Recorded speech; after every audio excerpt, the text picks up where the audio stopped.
Hey, hey, welcome to Live with Lynn. So if you're here, say hi. If you're watching the replay, be sure to type replay so I know you were here. I'm Lynn Hubert, and I appreciate you being here today. So today I'm going to talk about own your life. So often people choose to settle for what's safer and what's more comfortable. They let life happen to them rather than actually creating the life that they want for themselves. They paralyze themselves in safe places, living according to other people's opinions and dreams. The safer choice is taking a traditional job in a big company, right? That job will take 40 years of your life, living paycheck to paycheck. And with most jobs, you neither have enough money to take a vacation that you really want or have the free time to enjoy the earnings that you've made from the job. Hi, Anitra. Hi, Denise. Good to see you. Thanks for being here.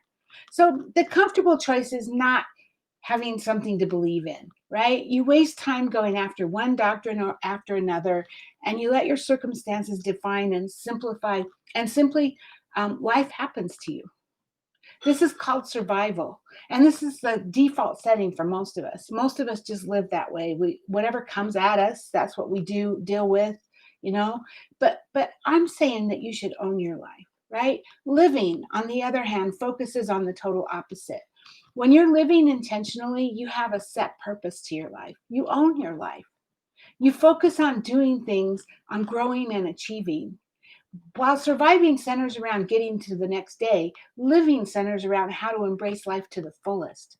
You're aware of your health, so you monitor what you eat, you exercise, and you go for regular medical checkups. You don't let life happen to you the way a survivor does. You live life with a set of intent, right? Every financial choice you make is intentionally aligned towards gaining financial freedom or independence.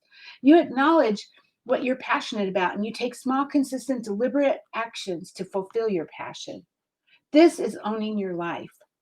Hi, Georgie. Good to see you. So, actively participate in creating the life you want for yourself and the people in your life. That's the power of intention. I have on my dream board, it's up on the wall up here.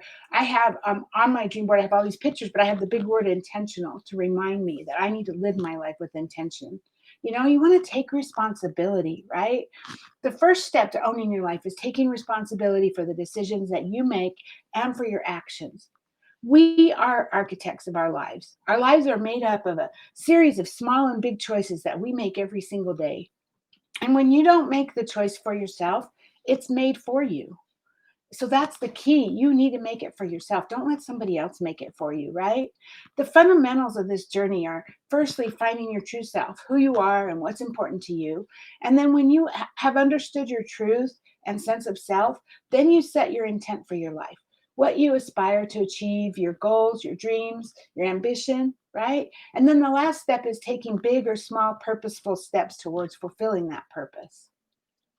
You know, everyone loves a good rag to riches story, right? We all do.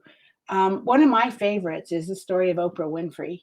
I love Oprah. I want to be her when I grow up, you know? I mean, Oprah was born into poverty in rural Mississippi to a teenage single mother. She was raised on a farm by her grandmother for the first 6 years of her life. Her grandmother was so poor that Oprah often wore dresses made of potato sacks, and other children made fun of her. And she has stated that she was molested during her childhood and early teens, and she became pregnant at 14. Sadly, she lost her son, and then she was moved to Tennessee. And even at a very tender young age, she envisioned a much better life for herself. She got a job in radio at 16 while she was still in high school. And at 19, she was hired on television as a co anchor for the local evening news. She worked hard, right? She didn't know how to act or how to write, but deep inside, she always knew that what she wanted to do was to become an actress. Denise says, I need to start thinking about what I want out of life. Yeah, now's the time, Denise. But anyway, Oprah didn't know how to act or how to write, but deep inside, she says she knew she wanted to become an actress. That was her truth. And when Oprah was 22 years old, she was making 22,000 a year. A lot of people were telling her, and that was pretty good wages back then, right? A lot of people were telling her that that was probably the best it could get. But even though she was doing well, she knew she could do better. In one of her many inspirational quotes, Oprah says, everybody has a calling, And your real job is to figure that out as soon as possible, what that is, who you were meant to be, and to begin to honor that in the best way possible for yourself. Isn't that powerful? I'm going to say that again. Everybody has a calling, and your real job in life is to figure out as soon as possible what that is, who you were meant to be, and to begin to honor that in the best way possible for yourself. And that's exactly what Oprah went on to do. She honored her truth. When the opportunities were presented to her, she was ready and she was prepared to pursue her inner calling. Today, we talk about Oprah Winfrey. She's like the queen of all media, right? She not only became an actress, but also a talk show host, a television producer, a media executive, and of course, a philanthropist.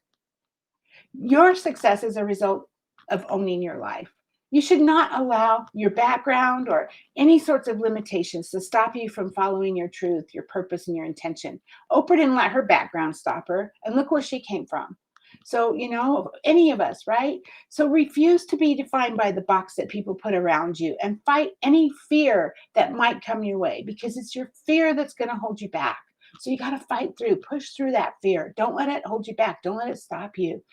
And then finally, that opportunity door will show up for you. It will. And so when it does, be prepared to open it because that is you got to put yourself in the right place so that you're intentional, you're ready to go. And when that door opens, you open it and you step through it, right? Denise says, I need to put me first before everyone else. Sometimes you do, Denise. Sometimes you do. So, hey, now I'd love to hear from you. What most caught your attention from what I just talked about? Do you own your life and make intentional choices for yourself? What kinds of things help you to be more intentional in your choices? Please share your thoughts in the comments below. I would love to hear your stories. Thank you, everyone, for being live with me. I have Anitra, I have Denise, I have Georgie. Oh, and Anitra says, living the life you want is what the NFB say. Yeah, the National Federation for the Blind. Yeah, exactly.